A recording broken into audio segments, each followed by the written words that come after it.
नमस्कार मित्रांनो, माझ्या चॅनलवर तुमचं सर्वात आधी स्वागत आहे। मी इथे माझ्या बाळासाठी न्यूट्रेला आणि बीटरूटचा वापर करून कटलेट तयार करून घेते आहे।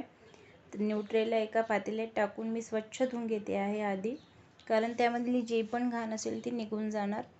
आणि परत त्यामध्ये पाणी टाकून हे बॉईल करायला ठेवते आहे। न्यूट्रेला इथे 2 मिरच्या घेतल्या आणि 1 बीटरूट घेतलेला आहे मी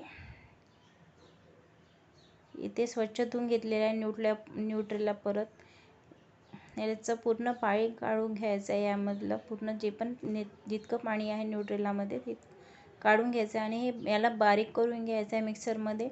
हे पूर्ण न्यूट्रेला मी काढून घेतलेलं आहे। त्यानंतर लगेच आपल्याला चॉप केलेले जे आपण बीटरूट आहे ते टाकून ते पण सुद्धा बारीक करून घ्यायचं आहे। कोथिंबीर आणि मिरची टाकून हे पूर्ण मिश्रण आपल्याला यामध्ये टाकून इथे हळद टाकलेली आहे मी, 1 चमचा मीठ टाकलेलं आहे यामध्ये आणि अर्धा चमचा तिखट टाकलेला आहे।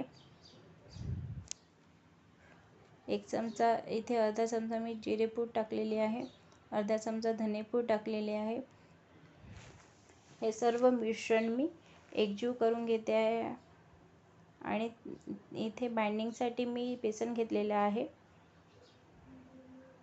हे पण मिश्रण मी मिक्स करून घेते आणि इथे कटलेटचा आकार देऊन मी इथे बॉल्स तयार करून घेते आहे। अशा प्रकारे पूर्ण कटलेट्स तयार झालेले आहे। मी माझ्या बाळासाठी करत असल्यामुळे यामध्ये तुपाचा वापर करते आहे। त्याला फ्राय करण्यासाठी इथे पॅनमध्ये मी पूर्ण छान व्यवस्थित गरम करून घेतलेला आहे तूप आणि याला असं एक साईडने पूर्ण व्यवस्थित परतून घेतले आहे, दुसऱ्या साईडने पण याला आपल्याला परतून घ्यायचं आहे। अशा प्रकारे कटलेट्स तयार झाले आहेत।